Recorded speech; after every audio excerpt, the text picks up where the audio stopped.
Hello everyone, welcome to exam solution. আমি বিশ্বজিৎ বিশ্বাস। আমি আজকে লাইভ ক্লাস করাবো তোমাদেরকে। তোমরা দেখে নাও, যারা লাইভ ক্লাসে জয়েন নিয়েছো তারা একটা লাইক করে দিবে। তোমরা তাড়াতাড়ি লাইক করে দাও। আমি আজকে ভারতের সংবিধান নিয়ে চলে আসছি। অন স্ক্রিনে আমাদের যা চ্যাপ্টার ওয়াইজ ভারতের সংবিধানের ভারতীয় প্রজাতন্ত্রের সর্বোচ্চ আইন বা শৃঙ্খলা নিয়ে চলে আসছি। তোমাদের হেল্পফুল মনে হলে লাইক অথবা শেয়ার করবে, নতুন হলে সাবস্ক্রাইব করবে। ক্লাসটি শুরু থেকে শেষ অবধি দেখবে। আমরা দেখে নেব কি বলেছে চ্যাপ্টার ওয়াইজ। খুব মনোযোগ সহকারে আজকে ক্লাস হবে। তোমরা দেখে নাও, খুব ধৈর্য সহকারে দেখবে। আজকে বড় সেশন হবে। দেখে নেব ভারতের সংবিধান ভারতীয় প্রজাতন্ত্রের সর্বোচ্চ আইন। আমরা জানব ভারতের সংবিধান ভারতের প্রজাতন্ত্রের সর্বোচ্চ আইন। তারপর দেখব এই সংবিধানে সরকারের গঠন ও কার্যপদ্ধতির ক্ষমতা, কর্তব্য নির্ধারণ, মৌলিক অধিকার, রাষ্ট্র পরিচালনার নির্দেশমূলক নীতি, নাগরিকদের কর্তব্য নির্ধারণের মাধ্যমে দেশের মৌলিক রাজনৈতিক আদর্শে রূপরেখাটি নির্দিষ্ট করা হয়েছে। তারপর দেখব খুব ইম্পর্টেন্ট, স্টার মার্ক করো তোমরা। এখান থেকে কোশ্চেন হতে পারে 1949 সালে 26শে নভেম্বর গৃহীত হওয়ার পর, মানে সংবিধান কবে গৃহীত হয়, এখান থেকে কোশ্চেন একটা পেতে পারি আমরা। সংবিধান কবে গৃহীত হয়, তাহলে আমরা কি জানবো? 1949 সালে 26শে নভেম্বর সংবিধান গৃহীত হয়। তারপরে 1950 সালে আরেকটা কোশ্চেন হতে পারে, খুব ইম্পর্টেন্ট, স্টার মার্ক করো। আপকামিং এক্সামের জন্য খুব important. WP, SI, RRB, NTPC, group D জন্য খুব ইম্পর্টেন্ট। আরেকটি কোশ্চেন হতে পারে এখান থেকে কী কোশ্চেন হতে পারে, সংবিধান কবে কার্যকরী হয়। সংবিধান যদি কার্যকরী কথা বলে তাহলে আমরা কি লিখব? 1950 সালে 26শে জানুয়ারি থেকে এই সংবিধান কার্যকরী হয়েছে। তাহলে আমরা কি লিখব? 1950 সালে 26শে জানুয়ারি থেকে সংবিধান কার্যকরী হয়েছে। আর যদি বলে সংবিধান গৃহীত হয়েছে কবে, 1949 সালে 26শে নভেম্বর গৃহীত হয়েছে। তারপর পরবর্তী দেখব। ক্লাসটি ভালো লাগলে লাইক অথবা শেয়ার করবে, নতুন হলে সাবস্ক্রাইব করবে। খুব লম্বা সেশন হবে, তোমরা লাইক করো। যারা লাইভে আছো তারা লাইক করো। ভারতের সংবিধানের প্রস্তাবনা হলো সংবিধানের মুখবন্ধ ও ভূমিকা। ভারতের সংবিধানে প্রস্তাবনার জনক পণ্ডিত জওহরলাল নেহরু। আমরা এখান থেকে আরেকটা কোশ্চেন নিতে পারি। কি নিতে পারি? প্রস্তাবনার জনক কে ছিলেন? জওহরলাল নেহরু। পণ্ডিত জওহরলাল নেহরু হয়ে যাবে সঠিক অ্যান্সার। এখান থেকে একটা কোশ্চেন আসতে পারে তোমাদের আপকামিং এক্সামের জন্য, ডাব্লিউবিএসসি, আরআরবি, এনটিপিসি, গ্রুপ ডির জন্য। সংবিধান থেকে 5টা কোশ্চেন থাকেই প্রতিটি পরীক্ষাতে। 1946 সালে 26শে নভেম্বর গণপরিষদ তিনি ভারতের সংবিধানে লক্ষ্য সম্বলিত যে প্রস্তাব উত্থাপন করেছিলেন তারই পরিবর্তিত রূপ হলো বর্তমান ভারতের সংবিধান প্রস্তাবনা। আমাদের সংবিধান প্রস্তাবনা কি বলেছে? 1946 সালে 26শে নভেম্বর গণপরিষদ যখন তিনি ভারতের সংবিধানের লক্ষ্য সম্মিলিত হয়েছিল, উত্থাপন করেছিল, গণপরিষদ গঠন করেছিল 1946 সালে 26শে নভেম্বর, তখন তার এই পরিবর্তে রূপ হলো বর্তমানে ভারতের সংবিধানের প্রস্তাবনা। তারপরে আমরা পরবর্তীতে দেখব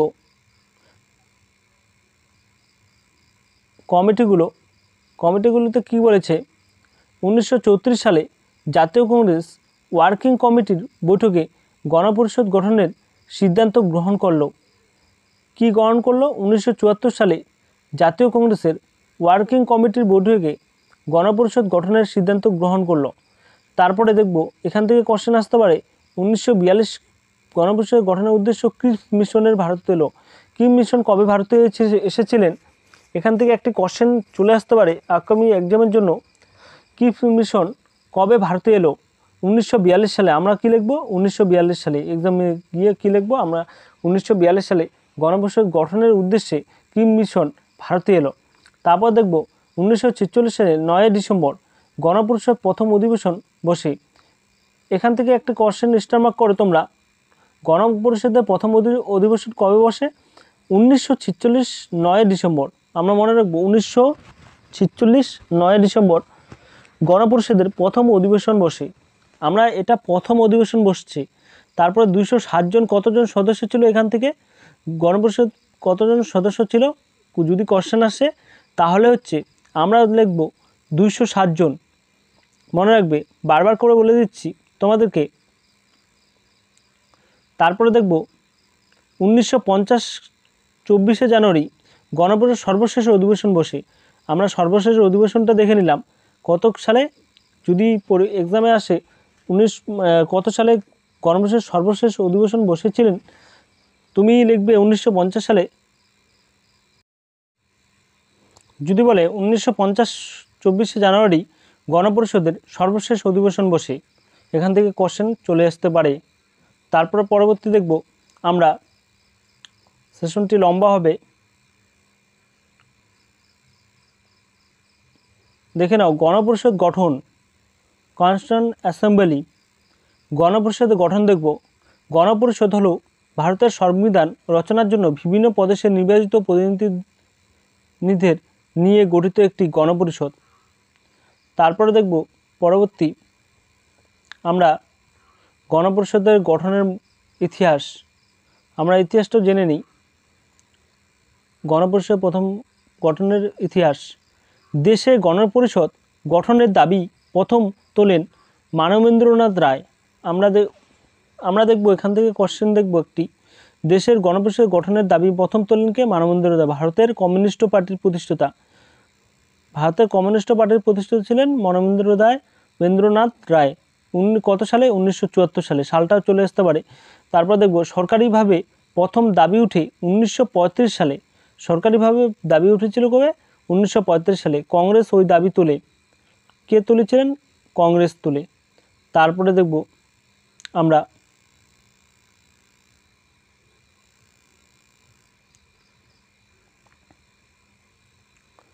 তারপরে 1938 সালে ভারতের জাতীয় কংগ্রেসের পক্ষ থেকে জওহরলাল নেহরু বলেন, স্বাধীন ভারতের সংবিধান তৈরিতে কোনো বাইরের দেশের বা কারোর প্রভাব থাকা চলবে না। ভারতীয় গণপরিষদের এই সংবিধান তৈরি করবে। আমরা এখান থেকে একটা কোশ্চেন নিয়ে নিতে পারি। 1900 কত সালে? সালটা মনে রাখবো। 1938 সালে ভারতীয় কংগ্রেসের পক্ষ থেকে জওহরলাল নেহরু বলেছিলেন, স্বাধীন ভারতের সংবিধান তৈরিতে কোনো বাইরের দেশের বা কারোর প্রভাব থাকা চলবে না। কে বলেছিলেন? পণ্ডিত জওহরলাল নেহরু। তারপরে দেখব পরবর্তী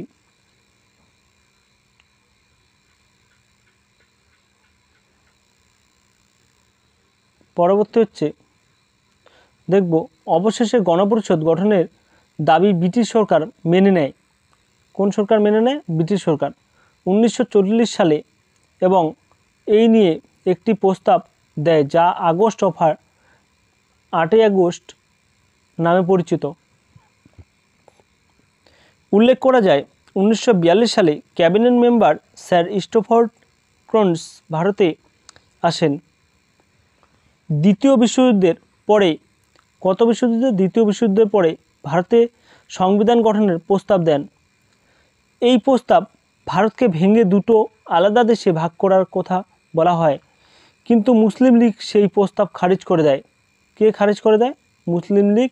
ভারতকে দুটি ভাগে ভাগ করার কথা ছিল, তারপরে মুসলিম লীগ ওটাকে খারিজ করে দিয়েছিল। তারপরে পরবর্তী আমরা দেখি, তারপর ক্যাবিনেট মিশন ভারতে পাঠানো হয়। কোন মিশন? ক্যাবিনেট মিশন, যেখানে মুসলিম লীগকে খুশি করার জন্যে কিছু প্রস্তাব রাখা হয়। ভারতকে ভেঙে দুটো আলাদা আলাদা দেশে ভাগ করার কথা খারিজ করা হয়। তারপরে দেখব তারপরে কি হলো? গণপরিষদের বৈশিষ্ট্য। তারপর বৈশিষ্ট্যটা আমরা দেখব। বৈশিষ্ট্য কি আছে?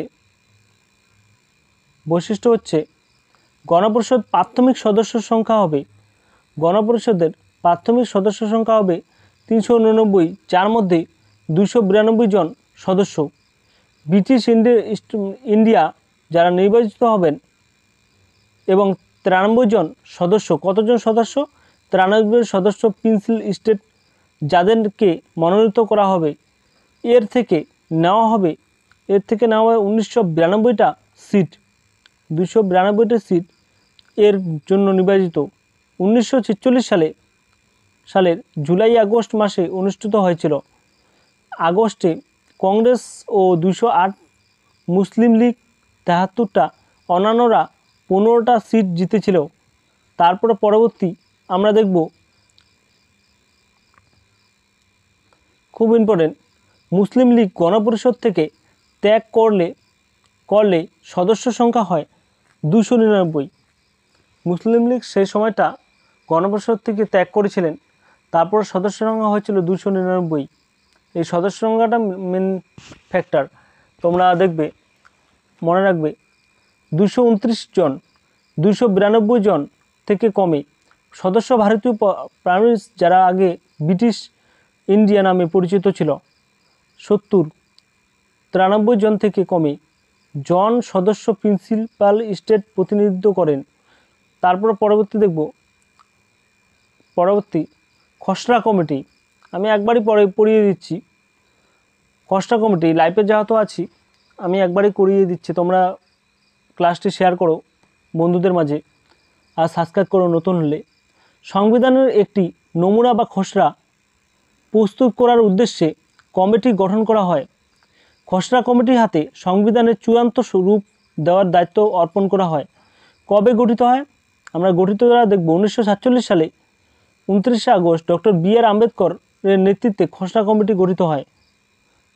এখান থেকে একটু কোশ্চেন স্টার মার্ক করো তোমরা, আগামী এক্সামের জন্য খুব ইম্পর্টেন্ট হয়ে পড়বে এই কোশ্চেনটি। 1947 সালের 29শে আগস্ট ডক্টর বি.আর. আম্বেদকরের নেতৃত্বে খসড়া কমিটি গঠিত হয়। এখান থেকে একটা কোশ্চেন নিয়ে নিতে পারি আমরা আগামী এক্সামের জন্য। তারপরে দেখব সভাপতি কে ছিলেন? Doctor B R. Ambedkar. Doctor Bhimrao Ramji Ambedkar ছিলেন ভারতীয় সংবিধানের ভারতীয় সংবিধানের জনক কাকে বলা হয়? Doctor B R. আম্বেদকর বলা হয়। ভীমরাও রামজি আম্বেদকর পুরো নাম। তারপরে দেখব পরবর্তী সংবিধানের প্রধান বৈশিষ্ট্য। সংবিধানের প্রধান বৈশিষ্ট্যটি কী বলেছে?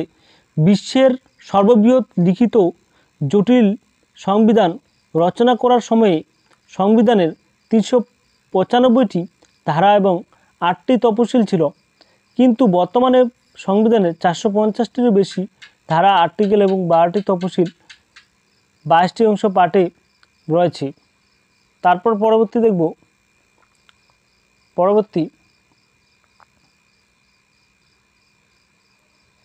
প্রস্তাবনা ভারতকে সার্বভৌম, সমাজতান্ত্রিক, ধর্মনিরপেক্ষ, গণতান্ত্রিক, সাধারণতন্ত্র তারপরে দেখব সাধারণ রূপে বলে অভিহিত করা হয়েছে প্রস্তাবনা ভারতকে। তারপরে দেখব বিচার বিভাগকে শাসন বিভাগের প্রভাব থেকে মুক্ত রাখা হয়েছে। 6 রকম মৌলিক অধিকারের স্বীকৃতি দেওয়া হয়েছে। 6 রকম, আমাদের ভারতবর্ষকে 6 রকম মৌলিক অধিকারের স্বীকৃতি দিয়েছিলেন ডক্টর ভীমরাও আম্বেদকর। তারপরে দেখব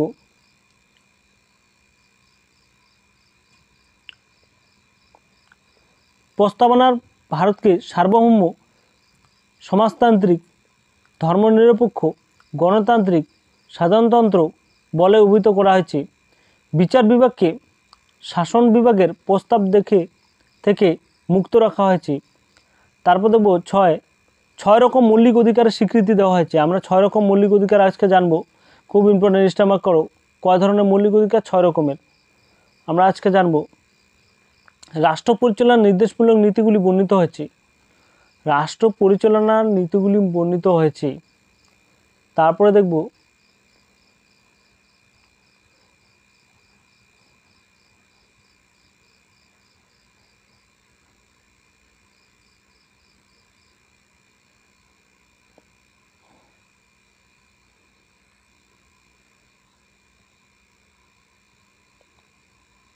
তারপরে তোমরা দেখে নাও যারা যারা লাইভে আছো, সার্বভৌম রাষ্ট্রের আইন রাষ্ট্রের অভ্যন্তরে প্রত্যেক মান্য করবে। রাষ্ট্র অপর কোনো বৈদেশিক নীতি মান্য করবে না, অর্থাৎ রাষ্ট্র বৈদেশিক প্রভাব থেকে সম্পূর্ণ স্বাধীন এবং মুক্ত। ভারতের যেহেতু কমনওয়েলথ দেশগুলির অন্তর্গত, এক্ষেত্রে সার্বভৌমতা নিয়ে একটা প্রশ্ন থেকেই যায়। কি থেকে যায়? কারণ হচ্ছে কমনওয়েলথ দেশগুলি ইংল্যান্ডের রানীকেই সাবেগ্রে রাখা হয়। সমাজতান্ত্রিক কি বলেছে? সমাজতান্ত্রিক হচ্ছে সংবিধান সংশোধন শাসনতান্ত্রিক সংস্কারে মাপথ্যে দিয়ে সমাজতন্ত্র গঠিত হয়েছে, প্রতিষ্ঠিত হয়। তারপরে দেখব পরবর্তী ধর্মনিরপেক্ষ। ধর্মনিরপেক্ষতা কি বলেছে? রাষ্ট্রের নিজস্ব কোনো ধর্ম থাকবে না। আমরা ধর্মনিরপেক্ষ জানবি, রাষ্ট্রের নিজস্ব কোনো ধর্ম নেই, রাষ্ট্রের সব ধর্মের প্রতি নিরপেক্ষ ব্যবহার করবে, রাষ্ট্রের সব ধর্মের প্রতি নিরপেক্ষ ব্যবহার করবে। আমরা মনে রাখবো এখানে পয়েন্টটি, তোমরা দেখে নাও। গণতান্ত্রিক, প্রত্যক্ষ নির্বাচনের মাধ্যমে সরকার গঠিত হবে, প্রত্যক্ষ নির্বাচনের মাধ্যমে সরকার গঠিত হবে।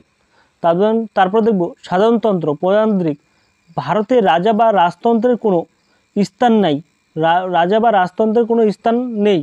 দেশের যিনি সাংবিধানিক প্রধান সেই রাষ্ট্রপতি জনগণের দ্বারা পরোক্ষভাবে নির্বাচিত হবেন। পরোক্ষভাবে নির্বাচিত কিভাবে হবেন? সেই রাষ্ট্রপতি, এখান থেকে তোমরা স্টারমার্ক করো এটি, সাধারণতন্ত্র বা প্রজাতন্ত্র, ভারতের রাজা বা রাজতন্ত্রের কোনো স্থান নেই। দেশের যিনি সাংবিধানিক প্রধান, দেশের যিনি সাংবিধানিক প্রধানকে রাষ্ট্রপতি, সেই রাষ্ট্রপতি জনগণের দ্বারা পরোক্ষভাবে নির্বাচিত হবেন। রাষ্ট্রপতি কিভাবে নির্বাচিত হয়? স্টারমার্ক করো।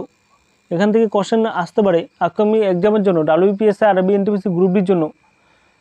যদি বলে রাষ্ট্রপতি কিভাবে নির্বাচিত হয়, রাষ্ট্রপতি জনগণের দ্বারা পরোক্ষভাবে নির্বাচিত হবেন, পরোক্ষভাবে আমরা জানব। তারপরে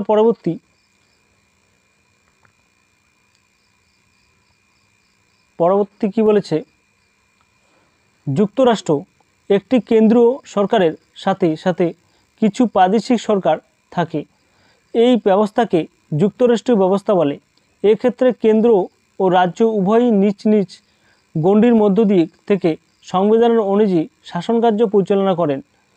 ভেটো ক্ষমতা খুব আসে, স্টারমার্ক করো, খুব আসে এই কোশ্চেনটি। ভেটো ক্ষমতা, ভেটো ক্ষমতা কি? ভেটো ক্ষমতা হচ্ছে রাষ্ট্রপতি রাজ্যপাল যদি কোনো বিলে অসম্মতি প্রদান করেন, রাষ্ট্রপতি যদি কোনো বিলে অসম্মতি প্রদান করেন তবে তাকে ভেটো ক্ষমতা বলে। তবে সংবিধানের 111 ধারা অনুযায়ী কোনো বিল বাতিল হওয়ার পর যদি দ্বিতীয়বার কোনো রকম সংশোধন ছাড়া বিলটি সংসদে উত্থাপিত হয় তবে রাষ্ট্রপতি এক্ষেত্রে সম্মানিত প্রদান করতে বাধ্য থাকবেন। তারপর পরবর্তীতে দেখব অর্ডিন্যান্স বা অধ্যাদেশ জারি। অর্ডিন্যান্স বা অধ্যাদেশ এক প্রকারের জরুরি আইন।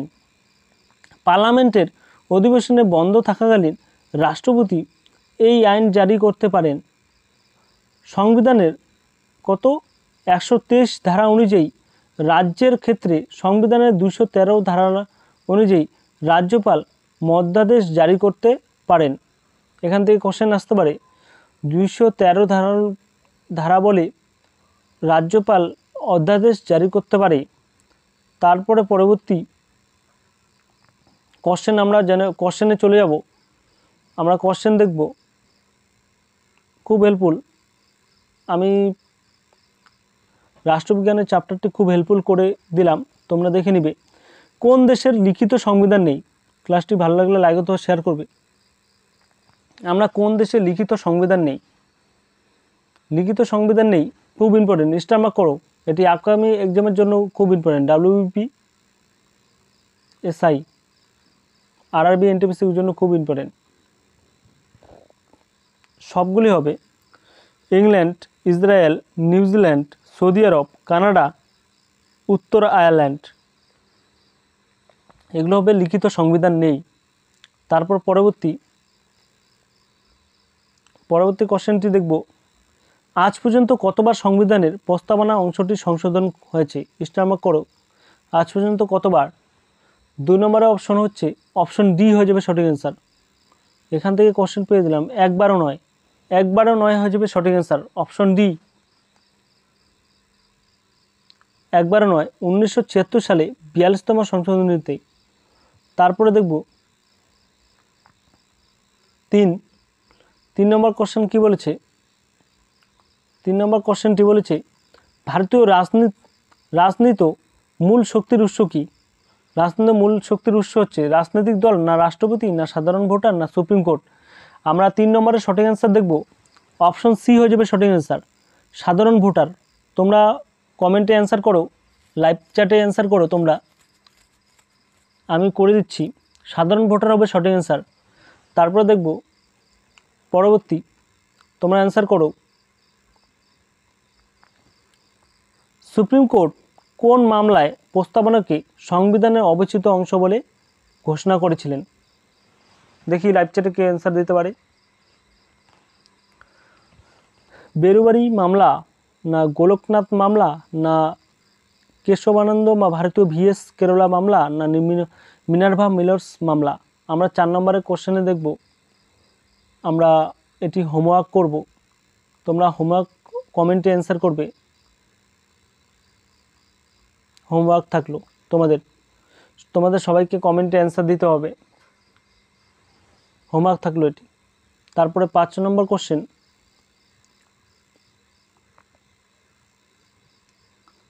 5 নম্বর কোশ্চেনটি হচ্ছে সংবিধান বলবৎ হওয়ার পর প্রথমবার রাজ্য পুনর্গঠন করা হয় কার নেতৃত্বাধীন কমিশনের সুপারিশে?